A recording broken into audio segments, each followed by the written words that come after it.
దేవునికి మహిమ కలుగును గాక.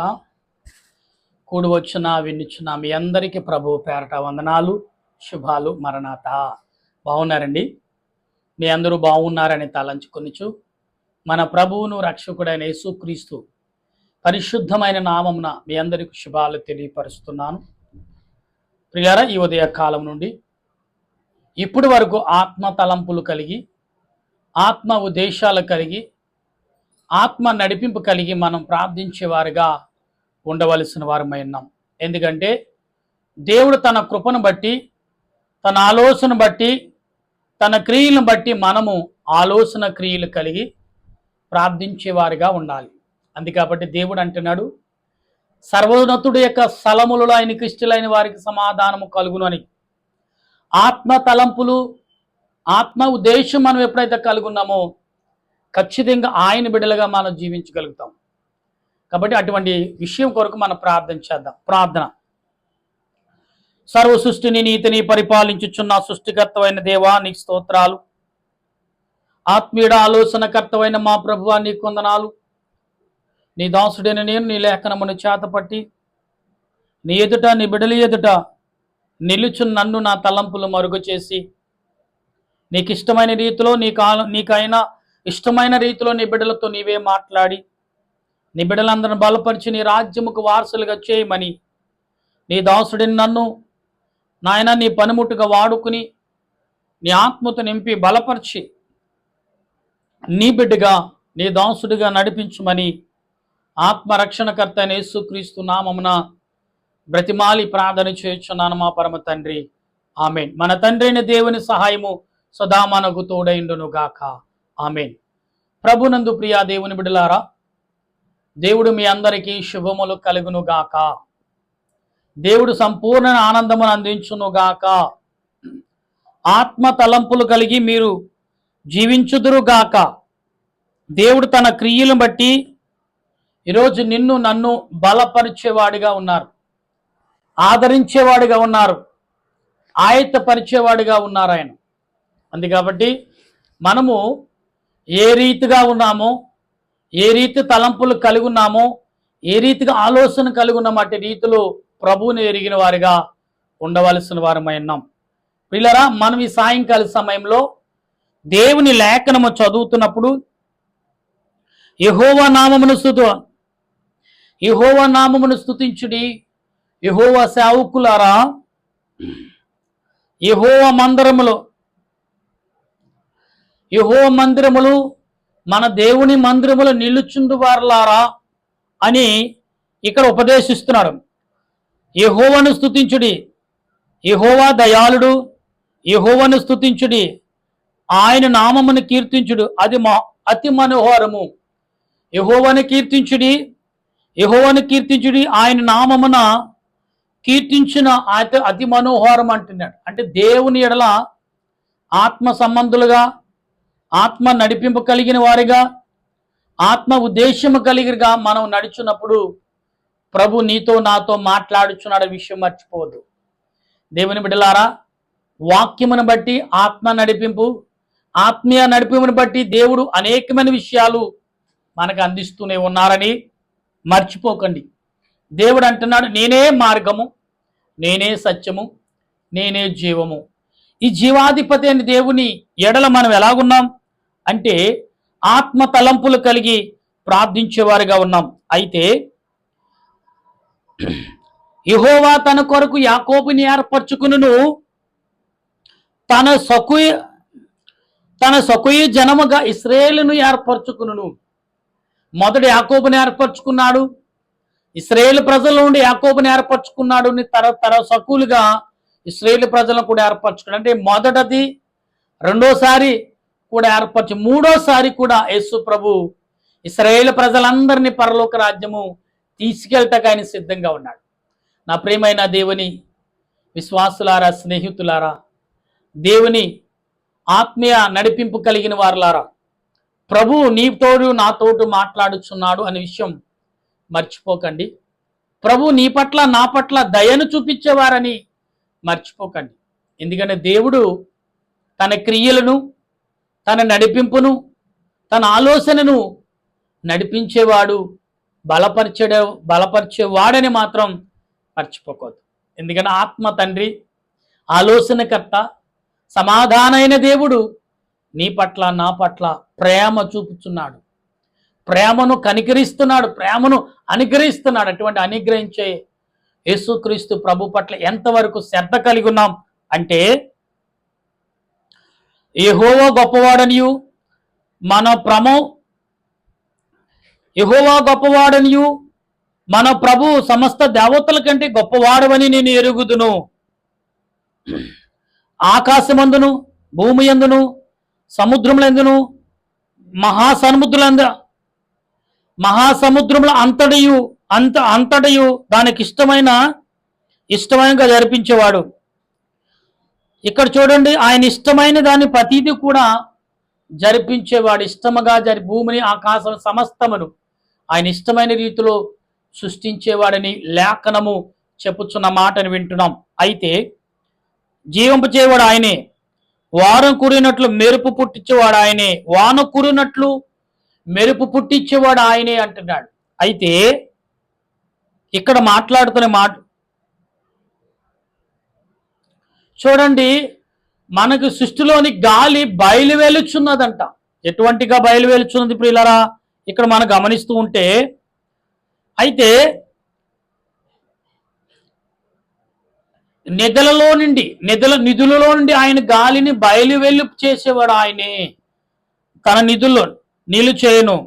ఐగుప్తు మనుషులు చూడండి, ఐగుప్తులో తొలిచూరును, పశువుల్లో తొలిచూరును ఆయన హతమ చేసును. ఐగుప్తు నీ మధ్యను, పరువు ఎదుటను, అతను ఉద్యోగ ఎదుటను ఆయనే సూచక్రియను మహత్కార్యములు జరిగించును. అనేకులైన అన్యజనులను, బలిష్ఠు రాజులను ఆయన హతమ చేసిన వాడు. అమోరీల రాజు సీమోనును, ఇక్కడ అమోని రాజు అయిన సియోను అంటే అమరేలి రాజు అయిన సియోనును ఇక్కడ అంటున్నాడు హతమ చేసెను. కానాను రాజ్యములన్నిటిని పాడు చేసెను. ఆయన వారి దేశమును స్వాస్థ్యముగాను, ఇశ్రాయేలును ప్రజలుగాను స్వాస్థ్యముగాను అప్పగించెను. యెహోవా నీ నామము నిత్యము నిలుచును. యెహోవా నీ జ్ఞాపకార్థమైన తరతరములు ఉండును. యెహోవా తన ప్రజలకు న్యాయము తీర్చును.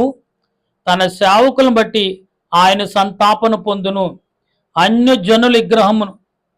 అన్యజనుల యొక్క విగ్రహములు వెండి బంగారములను, మనుషుల చేతుల పనులు, వాటికి నోరుండి పలకవు, కనులుండి చూడవు, చెవులుండి వినవు, వాటి నోరు ఊపిరి లేదు,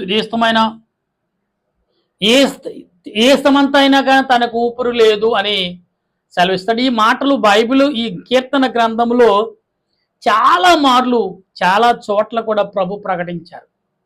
ఎందుకంటే ప్రియులారా, ప్రభు ప్రకటించిన ప్రతి ప్రకటన కూడా ఆత్మ సంబంధమైన ప్రకటనలు, ఆత్మ ఉద్దేశమైన ప్రకటనలు, ఆత్మ రూపము కలిగిన ప్రకటనలు ఆయన ప్రకటిస్తున్న అనే విషయం మాత్రం మర్చిపోవద్దు.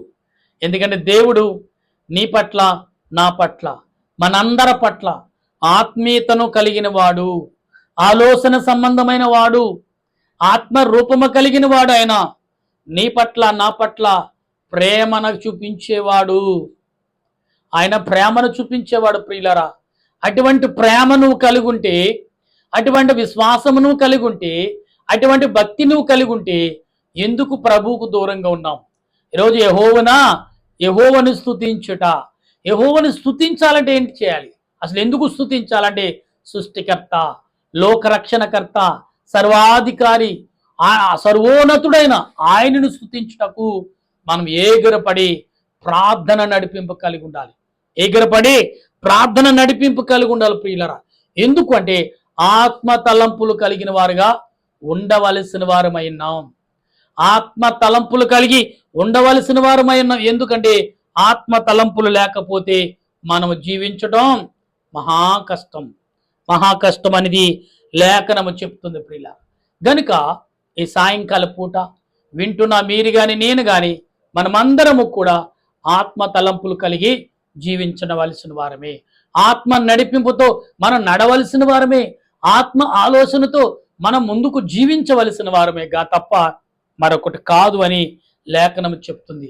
ఇవాళ ప్రజలందరూ కూడా ఈ రోజుల్లో చేసే పనులు ఎలా ఉన్నాయంటే దేవునికి వ్యతిరేకమైన పనులు, దేవునికి అవమానకరమైన పనులు, దేవునికి అవమానం తెచ్చే పనులు క్రియలు మనం చేస్తున్నాం ఈ లోకంలో.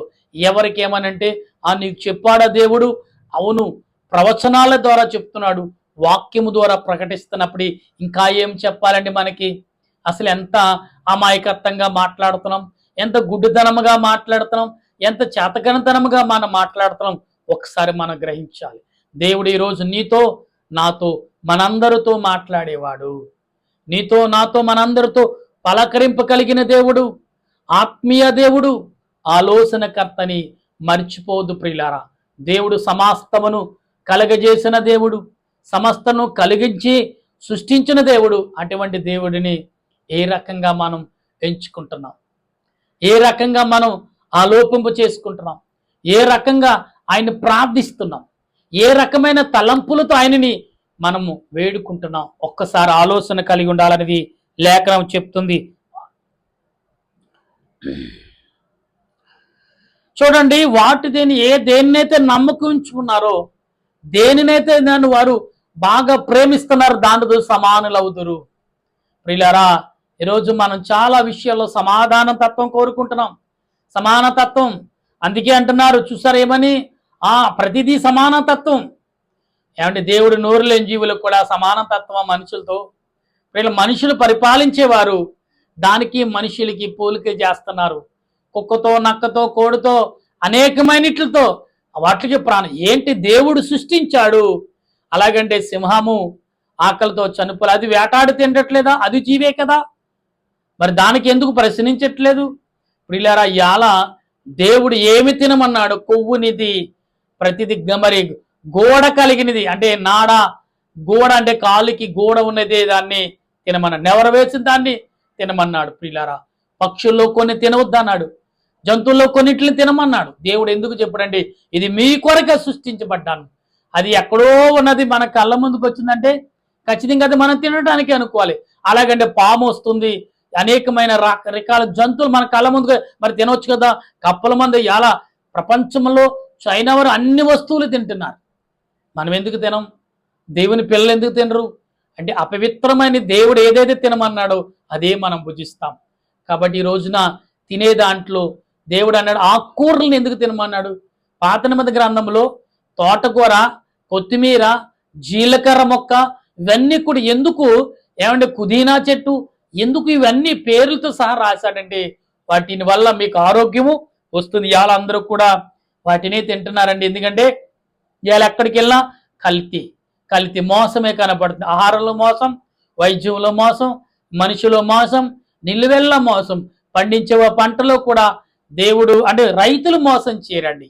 పండించే ఆ విత్తనాలు వేసేటప్పుడు పొలం దిగుబడి రావాలని, కష్టం ప్రతిఫలం రావాలని వెరువులు కొనుక్కొచ్చిన ఆ వెరువులు విషదూరంగా మనుషులను నాశనం చేయటకు మాత్రమే పనికొస్తున్నాయి. అందుకే చాలా మంది ఆర్గాన్ అంటే మందు లేనిది. ఒకప్పుడు పేడేసి ఏమండి యాప నీళ్లు జల్లి పండించేవారు, పురుగు చచ్చిపోయేది. ఈనాడు అనేకమైన జీవరాశులు ఎక్కడో మట్టి నేలలో బ్రతికే పీత కూడా మరి మనుషులు తినే ఆహారం మీద దాడి చేస్తుంది, చెట్ల మీద కూడా దాడి చేస్తుంది. చూస్తున్న అక్కడక్కడ టీవీలో, వార్తల్లో ఈరోజు మన జీవితాలు ఏమైపోతున్నాయి, దేనికి దాసోహం అయిపోతున్నాయి, మనం ఆలోచన కలిగి ఉండాలి ఇక్కడ ఒకసారి.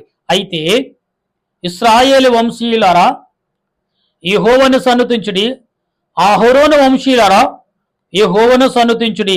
ఇక్కడ రెండు వంశాల గురించి, ఒకటి ఇశ్రాయేలు సంతానము, రెండోది అహరోను సంతానం. అంటే ఇశ్రాయేలు ప్రజలను నడిపించిన మోషే నడిపించిన అహరోను అంటే మోషే అన్నగారు, వీరి సంతానం ఇద్దరు కూడా యెహోవాని స్తుతించండి. ఎందుకంటే వీరు స్తుతించలేదు కాబట్టి, వారు స్తుతించకుండా ఉన్నారు. ఎక్కడ? ఐగుప్తులో బానిసలుగా వీరి దగ్గర వాళ్ళు ఉండవలసింది, వారి దగ్గర వీరు బానిసలు అయిపోయారు. క్రైస్తవుడు ఎక్కడా బానిస కాదు. మనుషుడు ఎక్కడ బానిస కాదు, తన స్వయశక్తిగా బ్రతికేవాడు మానవుడు. క్రైస్తవులను ఒక సెపరేట్ చేయకండి. మనిషి అనేవాడి భూమి మీద ఎక్కడ దేనికి బానిస కాదు, అన్ని మానవుడికే బానిస. కానీ ఈనాడు దానికి బానిస, దీనికి బానిస, ఇది నాది, ఇది మాది అనుకునే వారులారా, దేవుడు మీకు బానిస కాదు. దేవుడు లోకములో అన్నిటినీ నీకు అప్పగించాడు, నువ్వు దేనికి బానిస కాదు. ఎలా వాటికి బానిస అని వాటికి లోబడి బ్రతుకుతున్న వారులారా గమనించండి ఒకసారి. అయితే ఇక్కడ మాట్లాడుతున్న మాటలు, శ్రేయోంశీలారా యెహోవాను సన్నుతించుడి, యెహోవా యందు భయభక్తులుగా. ఇక్కడ ఏమంటున్నాడంటే కొన్ని దేశాలను, కొన్ని ప్రజల గురించి మాట్లాడుతున్నాడు ప్రభు. ఏమనంటే ఇక్కడ మాట్లాడే వంశం, మేమి వంశీలారా, మేయి అనే వంశముల వారా యెహోవాను సన్నుతించుడి, యెహోవా యందు భయభక్తులు కలిగిన వారులారా యెహోవాను సన్నుతించుడి. అంటే ప్రభు ఎడల విశ్వాసము నమ్మకము కలిగినప్పుడు, ప్రభు ఎడల విధేయత కలిగినప్పుడు, ప్రభు ఎడల ఆసక్తి కలిగినప్పుడు ఖచ్చితంగా ఆయనని స్తుతించాలని ప్రభు చెప్తున్న మాటను. స్తుతించుడి. యెరూషలేములో నివసించే యెహోవా సియోనులో నుండి అంటే ప్రణుతింప, అంటే సియోనులో కూడా ఆయన హెచ్చించబడును గాక, ప్రణుతింపబడును గాక, స్తుతింపబడును గాక అనే మాటను స్తుతించుడి. యెహోవాను అంటే స్తుతించుడు, యెహోవాను స్తుతించుడు అనే మాటను మనం ఇక్కడ వింటున్నాం ప్రియులారా. కనుక మనం ఈ మాటలో మనం గమనించవలసిన విషయం ఏంటంటే ఆత్మ తలంపులు కలిగి ఆయన సన్నిధిలో ప్రార్థన నడిపింపు కలిగి మనము విశ్వాసము నమ్మకమును ప్రార్థన నడిపము కలిగిన వారిగా ఉండాలి. ఎందుకంటే ప్రభువు నీకు నాకు గమనిస్తున్న మాట ఏంటంటే ఆత్మ అంటే దేవునిని స్తుతించుడి, యెహోవాని ఇశ్రాయేలు ప్రజలారా యెహోవాను స్తుతించుడి. అందుకే ప్రియులారా నీవు సమాధానము పడి ఉండాలి. ఈరోజు అనేకమైన మనుషులు సమాధానాలు, అందుకే ప్రభువును స్తుతిస్తే, ప్రభువును గణపరిస్తే నీకు సమాధానం దొరుకుతుంది. అటువంటి దీవెన ఆశీర్వాదం పరిశుద్ధాత్మ దేవుడు మనందరికి అందించి ముందుకు నడిపించును గాక. ఆమేన్. ప్రార్థన చేసుకుందాం. సర్వ సృష్టిని నీతిని పరిపాలించుచున్న సృష్టికర్త నీకు వందనాలు, స్తోత్రాలు చెల్లిస్తున్నాం. నీ కృపను బట్టి, నీ ప్రేమను బట్టి, నీ ఆలోచన బట్టి, నీ తలంపును బట్టి మేము నడుచుకున్నప్పటికీ దేవా, మేమేమై ఉన్నామో అది నీకు తెలుసు.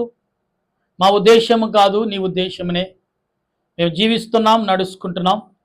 మా నడకలు, మా పడకలు అన్నీ కూడా నీ చిత్తము ద్వారా నడిపించమని, నీ ఆలోచన బట్టి మమ్మల్ని బలపరచమని ప్రార్థిస్తున్నాం. ఆత్మీయుడ, ఆలోచనకర్త, ఓ తండ్రివైన దేవా, లోకరక్షణకర్తవైన ప్రభువా, నీకు స్తోత్రాలు. ఈ సమయంలో మేము ప్రార్థిస్తుండగా మా ప్రార్థన యావత్తు కూడా అంగీకరించి మహిమ పొందమని, నీ ఆలోచన చేత మమ్మల్ని, మా దేశ ప్రజలను, మా దేశ పెద్దలను, మా దేశ యొక్క నాయకులను కూడా దీవించి ఆదరించి బలపరచమని కోరుచున్నాను. మరి ముఖ్యంగా మా దేశంలో ఉన్న మిలిటరీ వారు, మా దేశంలో ఉన్న పోలీస్ శాఖ వారు, మా దేశంలో ఉన్న డాక్టర్లు, నర్సులు, పారిశుద్ధ వారు, కార్మికులు, రైతులు, అలాగే ప్రభా నీటి మీద, నేల మీద పనులు చేసే ప్రతి కార్మికుడిని నీ చేతులకు అప్పగిస్తున్నాను. నిన్ను ప్రార్థించే బిడ్డలను, నిన్ను స్తుతించే బిడ్డలను, నీ కొరకు విజ్ఞాపన చేస్తూ ప్రవచనాలు ప్రకటించే నేను పండితులను, సేవకులను, పరిచారకులను, సువార్తికులను బట్టి వందనాలు. దేవా, దిక్కులేక అనాథులుగా కష్టాలలో, వేదనలో, కన్నీటిలో ఆర్థికంగా నలిగిపోతూ చితుకుపోతున్న వారు అనేకులు ప్రభా, వారందరికీ నీ ఆత్మ నడిపింపు దయచేసి, మరి ముఖ్యంగా నీ దాసుడే నన్ను, నీ సేవకుడు నన్ను మరణాత ప్రార్థన సన్నిధి నుండి నీవే నీ ఆత్మతో నింపి బలపరిచి ఈ బిడ్డలందరికీ ఆయన గ్రహింపజేసి అందరూ సహకరించినట్లుగా, ప్రార్థించినట్లుగా నా కొరకు, నా పరిచర్య కొరకు ఆయన సహకరించి నడిపించే కృపను అందించమని మా ప్రభువును రక్షకుడైన యేసుక్రీస్తు పరిశుద్ధమైన నామమున అడిగి బ్రతిమాలి ప్రార్థిస్తూ స్తుతిస్తున్నాను దేవా. దేవా, ఈ సమయంలో ఈ దినాలు, రాబోయే దినాలు అనేకమైన రీతిలుగా నడుచుకున్నప్పటికీ మా జీవితానికి నీవే ఆధారణకర్తవని నమ్ముచ్చు ప్రభువును రక్షకుడైన క్రీస్తు నామమున అడుగుచున్నాను మా పరమ తండ్రి. ఆమేన్. మన తండ్రి అయిన దేవుని కృప, త్రియేక దేవుని సన్నిధి కాపుదల ఇప్పుడు ఎల్లప్పుడు మీకు, మీ బిడ్డలకు, మీ ప్రార్థనలకు తోడుగా ఉండి ఆయన మహిమ మేఘానకు ఎక్కించునుగాక. Amen, amen, amen. మీ అందరికీ వందనాలు. మరణాత.